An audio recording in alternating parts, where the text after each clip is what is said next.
أنا نفسي أقابل سيادة الرئيس وأخبط بإيدي على مكتبه وأقول له بصراحة سيادة الرئيس في عندي شوية حاجات يتعبوا، لكني أفضل أقول لجنابك أنا إيه اللي نبني من الثورة يعني، وإيه اللي نابك. فباسم المعز المذل القوي يشاء العلي بإن اللي نزلوا معايا يموتوا وأنا اللي أبقى حي، وقابل سيادتك وقف عند بابك وفكر جنابك بإن اللي جابني هنا كتر همي ودمي ودم اللي ماتوا اللي جابك.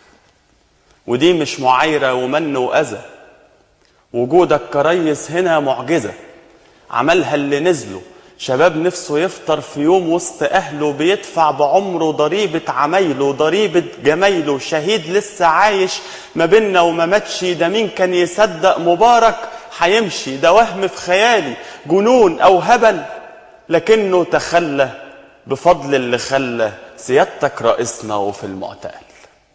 تصور سيادتك أنا ابني الصغير دواد مشكلة بيسألني دايما في 100,000 حاجة وبتعب يا ريس من الأسئلة.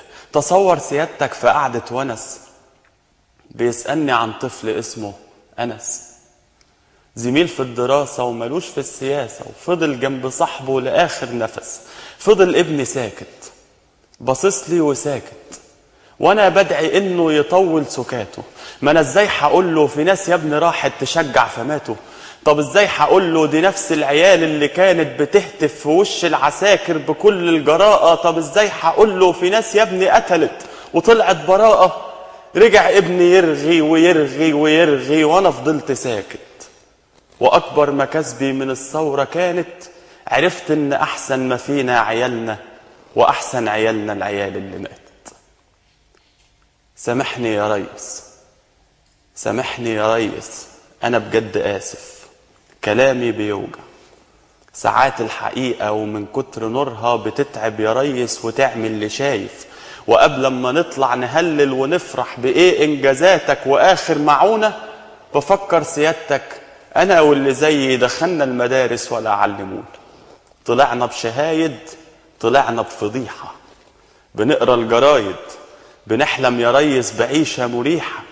ده من يوم ميلادنا وأول طابور وأنا حلمي غايب وبثبت حضور يا دوبك بشكلي، ومصر اللي مزروعة زرع في مشاكلي ما عملتش حاجة. تصور تخيل أنا المملي قهر وسذاجة بضحي بحياتي وعمري عشانها وشايل قرفها، وأنا لو مكانها وشايف ولادي ده يخسر في عينه وده يتهان شرفها، ما كنتش رح أسكت، ما كنتش حوطي، ما كنتش هخطي برجلي في شباكهم. دي ناس كانت بتكفر بأجمل ما فينا ومحدش حاسبهم، ما كنتش حاسبهم.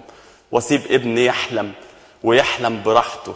سؤالي وطرحته، منين تبقى بلدي وعيش فيها عالة وماليش أي شأن؟ لقيتك يا ريس، لقيتك شبههم، لقيتك يا ريس مبارك بدأ.